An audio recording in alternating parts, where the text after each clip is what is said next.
দর্শক, চট্টগ্রাম উন্নয়ন কর্তৃপক্ষ এবং ওয়াসা সমন্বয় করে যে সুয়ারেজ লাইনের যে কাজগুলি চট্টগ্রামে করছে একেবারে বিভিন্ন জায়গায়, সেটি একেবারে দীর্ঘ লাইন এবং দীর্ঘ সারি হচ্ছে এবং দীর্ঘ লম্বা হচ্ছে। সেখানে দেখা দিচ্ছে নানা জটিলতা এবং জলাবদ্ধতা এবং কোথাও কোনো নিরাপত্তা নেই, সেফটি নেই এবং গাড়ির জ্যামজট তৈরি হচ্ছে শহরে এবং নগরবাসী ও নাগালে ফোয়াতে হচ্ছে একদম চরমভাবে। তাদের যে নাবিশ্বাস উঠে গেছে যে এই প্রকল্পের কাজ কবে শেষ হবে, কখন শেষ হবে, তার কোনো গতি এবং নিস্তার নেই। প্রকল্প পরিচালক আরিফুল ইসলাম, আমরা তার সাথে কথা বলেছি, তিনি আমাদেরকে মুঠোফোনে জানিয়েছেন যে 2028 সালের জুনের মধ্যে তাদের এই প্রকল্প কাজ বাস্তবায়ন শেষ করার কথা ছিল। তিনি সেই টাইমের মধ্যে শেষ করতে পারবেন কিনা সেটি তিনি আদৌ জানেন না। যদি সেই 2028 সালের মধ্যে তিনি কাজ শেষ করতে না পারেন, সেই ক্ষেত্রে হয়তো প্রকল্পের এই টাইমগুলি আরেকটু বড় হবে। আমি যেটা আপনাকে বলতে চাচ্ছি, আপনি যে বললেন কাজের ধীরগতি, আসলে কাজের ধীরগতি না, কাজ চলছে, কিন্তু কাজটা করতে যে সময়টুকু লাগে সেটা আমাদেরকে দিতেই হবে। আরেকটা প্রশ্ন ছিল, যেমন একটা কাজ কমপ্লিট না করা মানে কমপ্লিট না করতে আপনারা আরেকটা কাজে হাত দিচ্ছেন, এতে করে জনভোগান্তি বাড়ছে, সেটিও আমরা দেখতে পাচ্ছি। এটা ইঞ্জিনিয়ারিং প্ল্যানিং আমার এখানে ডেইলি 70 থেকে 75টা টিম সারা শহরে কাজ করে। আমার প্রকল্পের একটা নির্ধারিত মেয়াদ আছে, এই মেয়াদের মধ্যে আমাকে সকল কাজ শেষ করতে হবে। সুতরাং আমাকে এই যে বললাম থেকে 75টা টিম কাজ করে শহরের বিভিন্ন জায়গায়, এখানে এটা প্যারালালি করতে হবে, নাহলে আমার প্রজেক্টের মেয়াদের মধ্যে আমি কাজটা শেষ করতে পারবো না। হ্যাঁ, প্রকল্পের মেয়াদ আছে, তো ওই মেয়াদের মধ্যে আমার শেষ করতে গেলে আমাকে কিন্তু কাজগুলো প্যারালালি করে যেতে হবে, সমান্তরালে করে যেতে হবে।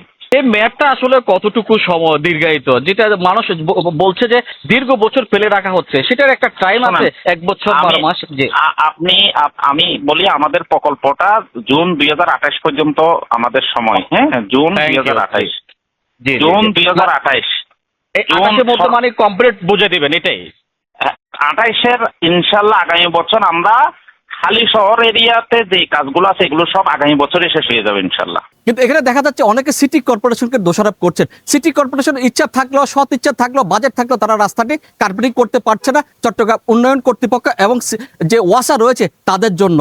তারা যখন তখন যেখানে ইচ্ছে সেখানে খুঁড়ে ফেলে মানুষের ভোগান্তি চরম আকার ধারণ করছেন। সাধারণ মানুষের বক্তব্য দেখা গেছে, মানুষ এটা মিশ্র প্রতিক্রিয়া দেখাচ্ছেন এবং তারা দ্রুত এই চট্টগ্রাম উন্নয়ন কর্তৃপক্ষ এবং ওয়াসার হাত থেকে নিস্তার চাচ্ছেন এবং যারা এই কাজগুলি দ্রুত শেষ করে তাদের একটি সমাধান করে যেন রাস্তায় সড়কটি পরিপাটি করে তাদের জন্য যাতায়াতের ব্যবস্থা, যোগাযোগ মাধ্যমে আরো সৌন্দর্য করা হয়। এগুলো তো কষ্ট শেষ নাই, এগুলো তো লাগামহীন কষ্ট।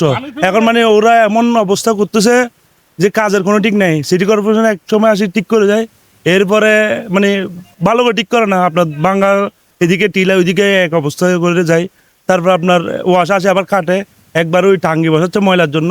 এগুলোর জন্য মানে আমরা সবসময় কষ্ট পাইতেছি। অনেক সময় বন্ধ করে দেয়, কোনো ওইদিকে নির্দেশনা দেয় না। আমাদের একবার ঘুরে আসতে হয়, মহিলা নিয়ে অনেক সময় রিক্সা করে অর্ধেক আসছি, নামে আবার যাইতে হয়। এগুলো মানে ভোগান্তি শেষ নেই। এটা আসলে যারা প্রকল্প বাস্তবায়ন করতেছে এদের সমন্বয়হীনতার অভাব। এগুলো যদি এরা পরিকল্পিতভাবে মানে প্রত্যেকটা ডিপার্টমেন্টের সাথে আলাপ আলোচনা করে শিডিউল ঠিক করতো তাহলে কষ্ট হইতো না।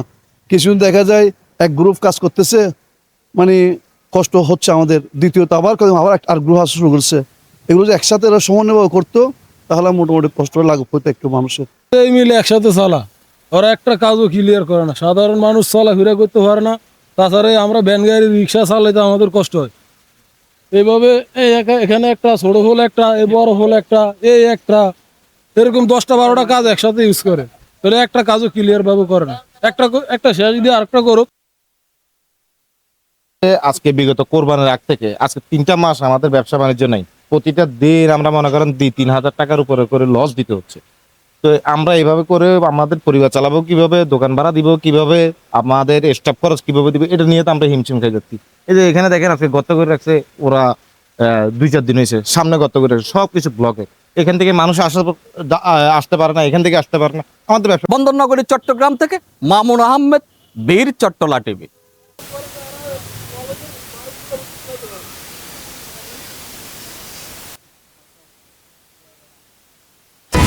HM Expert B500 CWR স্বাধীনতার সুবর্ণ জয়ন্তীতে নতুন বাংলাদেশ গড়ার প্রত্যয়। HM Steel।